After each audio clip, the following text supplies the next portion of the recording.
ಶಿವಮೊಗ್ಗ ಜಿಲ್ಲೆಯ ಅದೇ ತಾಲೂಕಿನ ಹರಕೆರೆ ಎಂಬ ಗ್ರಾಮದಲ್ಲಿರುವ ಶಿವಾಲಯವು ಶಿವಲೋಕ ಎಂದೇ ಖ್ಯಾತಿ ಪಡೆದಿದೆ. ಈ ಶಿವಾಲಯವು ತುಂಗಾ ನದಿಯ ದಡದಲ್ಲಿದೆ.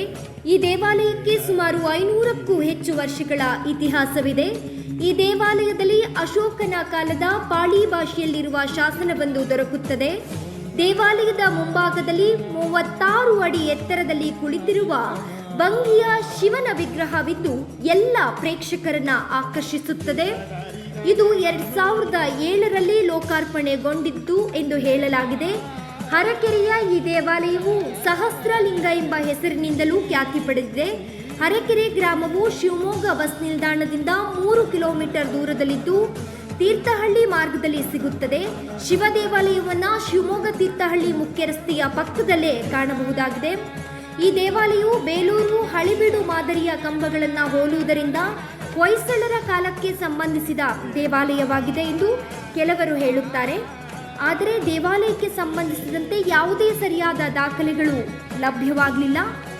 ಆಂಜನೇಯ ಸೇತುವೆ ಕಟ್ಟುವ ಸಮಯದಲ್ಲಿ ರಾಮ ಶಿವನಿಗೆ ಪೂಜೆ ಸಲ್ಲಿಸಬೇಕೆಂದು ತನ್ನ ಮನದ ಇಂಗಿತವನ್ನ ಆಂಜನೇಯನಲ್ಲಿ ಹೇಳಿಕೊಂಡು ಅವನಿಗೆ ಕಾಶಿಯಿಂದ ಶಿವಲಿಂಗವನ್ನು ತರುವಂತೆ ಆದೇಶಿಸಿದ.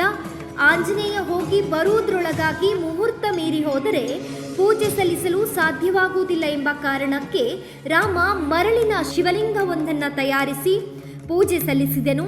ಆಂಜನೇಯ ತಾನು ತಂದ ಶಿವಲಿಂಗವನ್ನ ಏನು ಮಾಡುವುದು ಎಂದು ಕೇಳಿದಾಗ ಅದನ್ನ ನೀರಿನಲ್ಲಿ ಹಾಕು, ಅದು ಎಲ್ಲಿ ಹೋಗಿ ಸೇರುತ್ತದೆಯೋ ಅಲ್ಲಿ ಪ್ರತಿಷ್ಠಾಪನೆಗೊಳ್ಳಲಿ ಎಂದು ಸಲಹೆ ನೀಡಿದ. ಆಂಜನೇಯ ನೀರಿಗೆ ಎಸೆದ ರಭಸಕ್ಕೆ ಶಿವಲಿಂಗ ಸಹಸ್ರ ಚೂರುಗಳಾಗಿ ತುಂಗಾ ನದಿ ತೀರಕ್ಕೆ ಬಂದು ಸೇರಿಕೊಂಡಿತು. ಅದೇ ಹರಕೆರೆಯಲ್ಲಿ ಸಹಸ್ರಲಿಂಗಗಳಾಗಿ ಉದ್ಭವಗೊಂಡವು.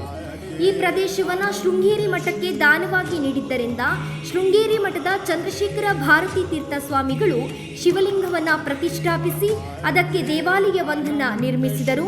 ಅಲ್ಲದೆ ರಾಮಾಯಣದ ನಂಟಿರುವ ಕಾರಣ ರಾಮನಿಂದ ಈ ಶಿವಲಿಂಗ ದೊರೆತ ಕಾರಣ ಇದಕ್ಕೆ ರಾಮೇಶ್ವರ ಎಂದು ಹೆಸರಿಟ್ಟರು. ಹರಕೆರೆಯಲ್ಲಿ ಪ್ರತಿ ವರ್ಷ ಶಿವರಾತ್ರಿಯಂದು ಜಾತ್ರೆ ನಡೆಯುತ್ತದೆ.